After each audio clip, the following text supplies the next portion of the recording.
wrinkle-free days do not create great faith. That's why we created Anchored Hope Church. Jesus told his disciples, "It is how you love that they will know you are my disciple." Because we believe that Jesus can make your life better and make you better in life.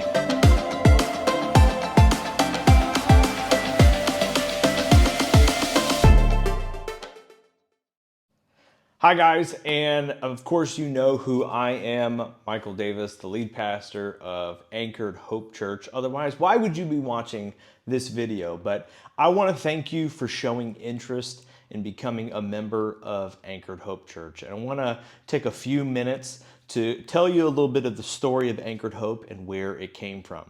23 years ago, my dad decided to plant a church in O'Fallon, Missouri called New Life. And the idea was that this was going to be a different kind of church. I remember when he explained it to me when I was in 6th grade about how it was going to be different and it was going to be mobile and it wasn't going to be in a church. We were going to meet in a boys and girls club and we were going to have to set up and tear down every week, and it wasn't going to be all on one person, but it was going to take a team of people, and the worship was going to be different and how we did church was going to be different. And it was all geared towards what we didn't know at the time was for people who had left the church or who really didn't like church. And I remember as a teenager growing up in church and thinking that I had it all figured out, that, I knew my Bible and I went to church and I went to Sunday school and I had been baptized and I took communion. And so, at this point, it was just waiting for Jesus to come back or for me to die and then go to heaven. And in the meantime, just make sure I behave myself. But as we started New Life and I started watching all of these different people give their life to Christ for the first time, I'll be honest with you, there was a moment as a teenager where I was like, wow, these people's new relationship with Jesus is more real and more genuine than even my own. And I grew up in the church.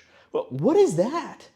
And I quickly understood through that experience at New Life what it really meant to have a relationship with Christ. What worship really was. About how it wasn't about the hoops or going through the list of things to do like Sunday school and church and Bible study and reading and praying, but that it was about a relationship. And I literally remember seeing some of these people in tears as they gave their life to Christ. And that was a life-changing thing for me. And fast forward many years later, I go off to college. Then I end up in Nebraska and I'm a youth pastor. And there's a small group of people who are a part of New Life Church who are driving from Troy to O'Fallon every single week. And they're going, hey, we love New Life. We love New Life Church.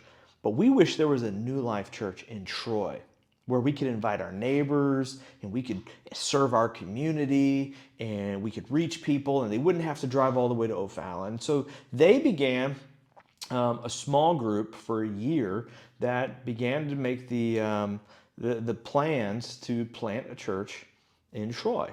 And some of the people that were a part of that are people you've probably met, people like Darren and Shane Aware, his folks, Larry and Martha, Danae and Tim Dillo, and a handful of other people. And in the midst of that, they started to talk about who their pastor was going to be. And that's where they called me. And I'll be honest with you, I said no several times because it was my dad who was calling and asking me if I would come out and be the pastor. And I had no intention of coming home or coming back here. But man, I remember when he called me, he said, hey, it's not me asking.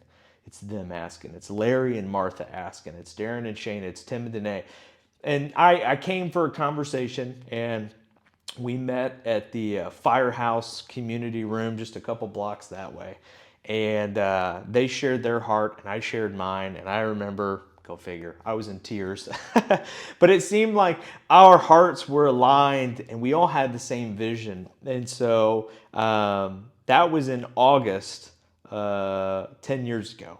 And so we came, Kate and I, we moved here and we began to think about what this church was going to be like. Along that journey, that's where we met people like Kristen and Danny and Chris Fuentes and again, other people that are still here to this day, which is just a huge testimony of our church as well, because it's so rare. Usually they say statistically the team that you start with or you plant with, they're all gone in the first 5 years. But we still have a large portion of that first team that's still here, part of our church. And so anyway, by that February, we were meeting together at Bonfils Auditorium, again, just a couple blocks that way, and we began to have services. And a lot of the language that we have now, we didn't have back then. We had a culture and we had a DNA, and it was a lot of the same DNA and culture that we had at New Life that I grew up with. And when we started to understand who we were, we began to put words to it. And our mission at Anchored Hope is to inspire people to follow Jesus. And our vision, the way that we feel like we can best execute that, is to be a church for people who don't like church. And sometimes people understand what that means, sometimes they don't. For us, what that means is we want to make it as easy as possible for those who are turning to Christ. You know, I have that verse, Acts 15:19, tattooed on my arm. It's hanging up right here in my office. This was the decision that the Council of Jerusalem made when they were talking about the Gentiles who were turning to Christ. They made the decision that they would not take the old covenant and the temple system and put it on their backs and make it required of them. They would choose to make it as easy as possible for those who were turning to Christ. And for us, that's what we try to do. We want to make it as easy as possible for those who are turning to Christ. And so we try to eliminate all of the hoops that people have felt like they've had to jump through in the past so that they can have not just a relationship with Christ, but a good relationship with the church as well. During our time at Bonfils, there was another huge aspect that was kind of a game changer for us. We noticed that this community was saturated with churches. I believe when we planted, there were 29 different churches, which is a lot for a small community like Troy.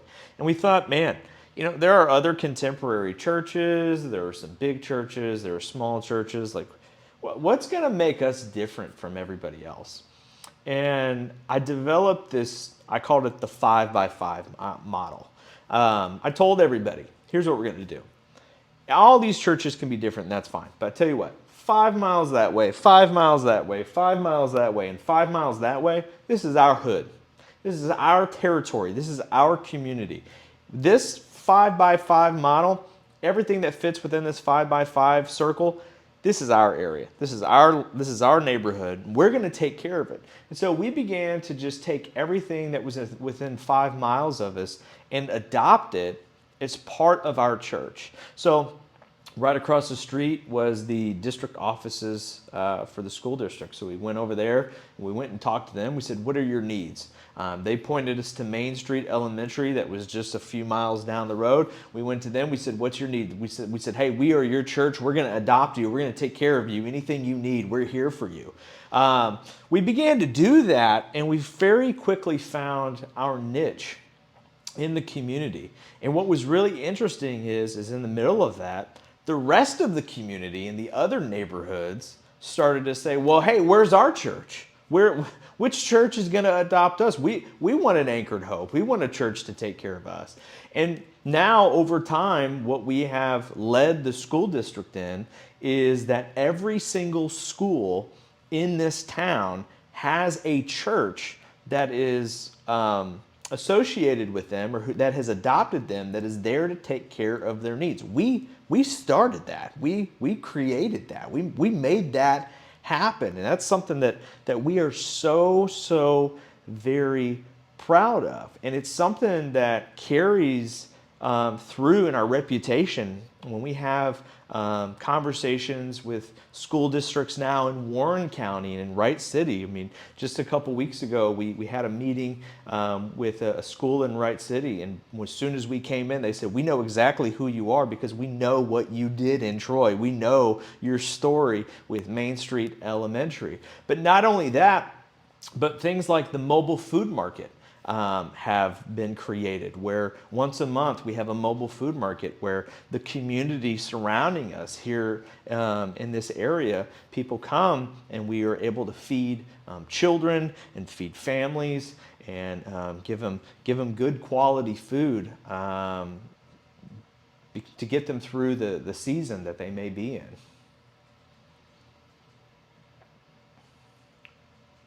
A lot of these things you probably already know, but throughout the year we look at different things that we feel like are a burden for the community, relationally, financially, and spiritually, and we try to meet those needs. You know, things like daddy-daughter, that is not just a thing to get people in our building. That is a very intentional event where we're really thinking about the relationship between a dad and a daughter. And through my years of ministry and now that I'm a father, I see how special and important that relationship is. And also too, the relationship between a mother and son, which is why we have our mother-son event called Power Up in May as well. We have married people getaway for married couples. We have a young adult ministry as well, where our young adults get together and hang out and build relationships. There's so many different things we do that have a very intentional purpose behind them. And again, the entire idea is that we would create these things that would answer needs, whether they be spiritual, relational, financial, physical, and through that process, we would inspire people to follow Jesus. That through those experiences, people would understand that, hey, we're not your typical church. We're a church for people who don't like church. We're a church that's made it as easy as possible for those who are turning to Christ. And we'd love it if you would partner with us, come on board with us, help us in our mission, but also too that you would be inspired yourself to follow Jesus. So what does it look like to be a member of Anchored Hope Church? Well, there's three things that are very, very important to us that we want all of our members to do. The first one is this: be involved. Join the mission of inspiring people to follow Jesus. We always talk about, even though we have a building now, it is still an all hands on deck church. Back when it was that way when it was New Life, it's that way now that it's Anchored Hope Church. This is not a one-man show. This takes a village, and we want you to be a part of that village. We want you to be part of the church, whether that be serving on a serve team or helping out at community events or yearly events. We want you to be involved, and we want you to serve other people, not just for the benefit of the church, but for your own benefit, because this is what the kingdom of God looks like. It's putting the person beside you in front of you and serving them in the way that Jesus has served us. The second thing is that we want everyone to have a giving plan. Now, I know what you're thinking. You're like, here it goes. Here's the whole money pitch, right? And here's the thing. This is not about money. And I want you to know, as pastor, I don't know who gives or how much they give or anything like that. That is all the treasurer. So that allows me to treat everybody the same. I have no preferred customers or anything like that. But here's the reality, and I think that you'll understand this. The reality is that this is a non-for-profit organization. That the things that we are doing in the community, they do require financial assistance. There is no organization, there is no church above us or over us that gives us funds. Everything that we do is purely fueled by your generosity. And so at the beginning of every church year, that's April 1st, we sit down and we create a budget and we look at our financial situation, and we basically plan everything that we want, that we think we can do based on your giving. That includes staff, that includes our outreach opportunities. And so we want you to be a part of that. We want you to be invested, not just with your time and your energy and your presence, but financially as well. And look, we don't throw around the word tithe or anything like that, but we just want you to have a consistent plan of generosity. And I think that what you'll learn as you follow Christ is that this is something that Jesus talked about a lot. And he didn't talk about it in terms of for the benefit of the church, but for the benefit of you, for your soul, for your spiritual health. That learning the practice of generosity and giving for the sake of somebody else is practicing what Jesus did for us. And so we want you to have a giving plan, whatever that may be. And we have online giving, we have a Dropbox, but you don't ever see us in service, pass a golden plate or anything like that, Again, we want to make it as easy as possible for those who are turning to Christ. And so we're not trying to shake anybody down for money. I think you know that. You've been here probably long enough. But we do want you to buy in to the mission of this church and to have a giving plan for your benefit and for the mission of the church. The last thing is this, and this is probably the most important thing to me personally, is that the third thing we require of you as a member is that you protect the unity of the church. Let me tell you what I mean by that. I grew up in the church, and boy, I have seen some church drama. Maybe you have too. And the easiest thing that I think the enemy likes to use to tear apart churches is dissension, lies, gossip, drama. He said, she said, I saw him doing this. I think this is going on. Back room talking, behind the back talking, whatever you want to call it. You know exactly what I'm talking about. The stuff that makes you feel like you're in high school again. This is the stuff that can so very easily tear down a church. And so part of what we ask of you as a member, kind of as a promise, is to protect that unity of the church. Is that when you partner with us and when you say, this is my church and this is my church family, you protect that family. You refuse to gossip. You refuse to do backdoor talking. There's no politicking. There's no trying to manipulate people to get what you want in the church or anything like that. That when there's a problem, that we have an honest conversation.